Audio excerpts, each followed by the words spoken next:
আমি ব্রাহ্মণের সন্তান, 12 মাসে 13 পূজা করেছি। 33 কোটি দেবদেবী, তুলসীর গাছের তলায় আরো আছে 64 কোটি ভগবান।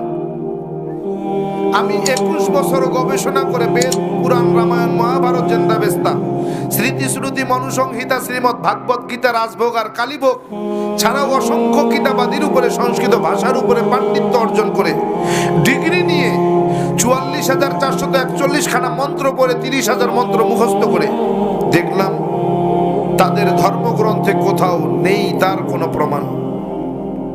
একটা প্রমাণ যদি কেউ দেখাতে পারে যে মূর্তির পূজা তাদের কোন ধর্মগ্রন্থে আছে, আমি তার গোলামি করব।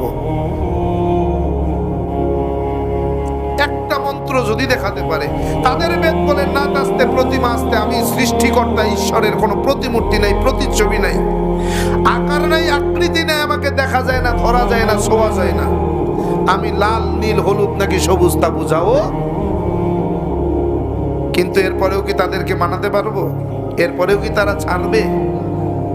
কয় পাইছো কই? কয় বাপদাদাই করছে তাই।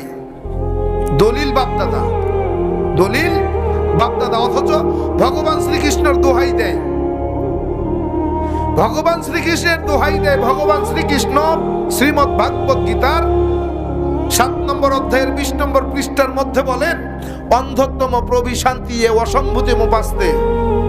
কালকে হাসরের মাঠ যখন কায়েম হয়ে যাবে, তোমরা আমাকে ভগবান বলে ভাসায় দিবা, আমারে তোমরা জাহান্নামে নিবা। আমি সেই রাস্তা রাখি নাই, আমি আমার রাস্তা ক্লিয়ার করে দিয়েছি।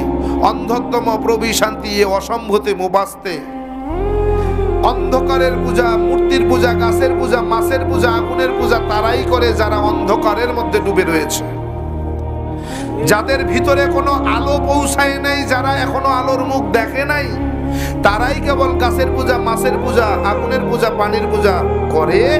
আর যারা আলো দেখেছে, হেদায়াত পেয়ে গিয়েছে, নূর দেখেছে, তারা তা করে না। কেমনে বুঝাবেন ওরে? ভাই, ইসলাম কিন্তু এমনি গ্রহণ করি নাই, যাচাই বাছাই করে গবেষণা করে তারপরে মুসলমান হয়েছি। এরকম হাজার হাজার মন্ত্র বলা সম্ভব। কোরআনে হাকিমের 30 পারা 114টি সূরা, 6,666 মতান্তরে 6,238 আয়াতের সঙ্গে এই 30,000 মন্ত্রের হুবহু মিল আছে। কোরআনে হাকিমের প্রত্যেকটি আয়াতের সঙ্গে কয়েক শত মন্ত্র পাঠ করে শোনানো সম্ভব। শুধু তাই না, প্রত্যেকটা মন্ত্রের কিতাবের নাম, অধ্যায় নম্বর, পৃষ্ঠা নম্বর, শ্লোক নম্বর বলার মতো যোগ্যতা আল্লাহ তাআলা আমাকে দিয়েছেন। এমনি মুসলমান হই নাই, যাচাই বাছাই করে দেখছি পৃথিবীতে যদি কোনো শ্রেষ্ঠ ধর্ম থাকে সেটার নাম ইসলাম। সৃষ্টিকর্তা আল্লাহর পছন্দনীয় যদি কোনো জীবন বিধান থাকে সেটার নাম ইসলাম। ইন্নাদ দীনা ইনদাল্লাহিল ইসলাম।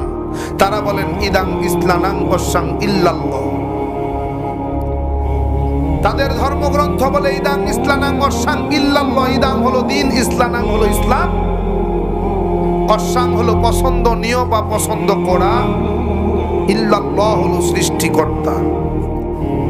বোঝা গেল সৃষ্টিকর্তার পছন্দ করা ধর্মের নাম কি?